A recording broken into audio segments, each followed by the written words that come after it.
Pizza খেতে কে না ভালোবাসে বলে না, সেটা যদি হয় নিজের হাতে তাহলে তো আর কথাই নেই। আর আজকে কিন্তু আমি পুরোটা নিজের হাতে বানাবো আর অনেক মজা করে খাবো। আমার কিন্তু পিৎজা ভীষণ ভালো লাগে, আর এরকম হাতে বানানো নিজের বাসায় হোমমেড পিৎজাটা কিন্তু খেতেও ভীষণ মজা। তাই তো এই তো আমি ডোটা করে নিয়েছি, আর ডোয়ের উপর এইভাবে কাঁটা চামচ দিয়ে একটু কেচে নিলাম যাতে সসগুলো ভালোভাবে ভেতর পর্যন্ত চলে যায়, আর জিনিসটা খেতেও যেন অনেক বেশি মজা হয়। আর এই তো এইদিকে সস দিয়ে একদম পুরোটা লেপে দিব।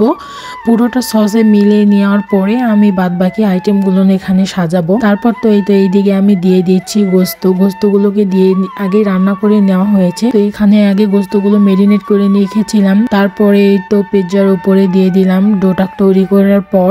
তারপর এই গোস্তগুলো ভালোভাবে পিৎজার চতুর্দিকে ছড়িয়ে দিলাম। এরপর পছন্দের একটা সবজি দিয়ে দিলাম, সেটা হচ্ছে টমেটো।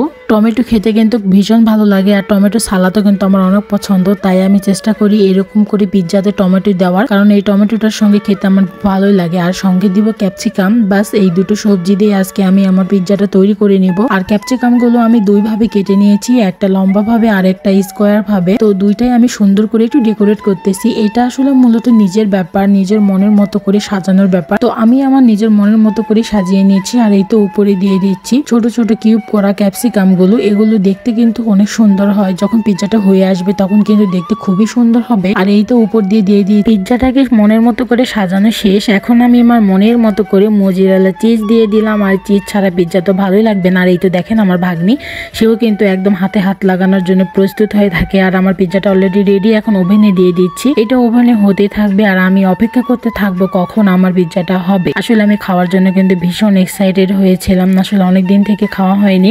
তো আমি যখনই আমার বোনের বাসায় যাই তখনই এই জিনিসটা আমার খেতেই হয়। আমার ভীষণ ভালো লাগে, যেহেতু পিৎজাটা স্পেশালি আমার ভাইয়া তৈরি করে, তো তার হাতে খেতে কিন্তু ভীষণ মজা। তো আজকে আমি তৈরি করলাম, দেখি আমার হাতে খেতে কেমন লাগে। আর এই তো আমার পিৎজাটা হয়ে আসছে। ওয়াও, অসাধারণ! দেখেই বুঝতে পারছেন কতটা সুন্দর হয়েছে, তাই না? অনেক ফুলকো ফুলকো কিন্তু হয়েছে, ফুলেই উঠেছে কিন্তু পিৎজাটা। আমার তো মনে হচ্ছে আমি এখনই খেয়ে নেই, কেননা এই পিৎজাটা আমার অনেক পছন্দ। আর এই তো গরম গরম পিৎজাটাকে আমি এখন কেটে নিব, আর আমি গরম গরমই খেয়ে নিব, ঠান্ডা হওয়ার কোনো চান্স নেই, কারণ আমার প্রচুর খেতে ইচ্ছে করছিল। আর এই তো এইদিকে আমি কেটে নিচ্ছিলাম, তো এখানে স্লাইস করতেছিলাম। স্লাইসগুলো একদমই করতে পারতেছিলাম না, চিজগুলো এতটা ভাবে ফুলে উঠছে যে ওগুলো শুধু সরে সরে যাচ্ছিল, যার কারণে আমি সুবিধা মতো করতে পারছিলাম না। আর এই তো ফাইনালি উঠে গেছে, যদি আমি আগে একটু কামড় খেয়েছিলাম, তারপরেই তো আবার খাচ্ছি। তো পিৎজাটা দেখেই বুঝতে পারছেন, আমার মুখ দেখেই বুঝতে পারছেন যে আমি কতটা এক্সাইটেড ছিলাম। আর খেতে কিন্তু আসলেই অনেক মজা হয়েছে।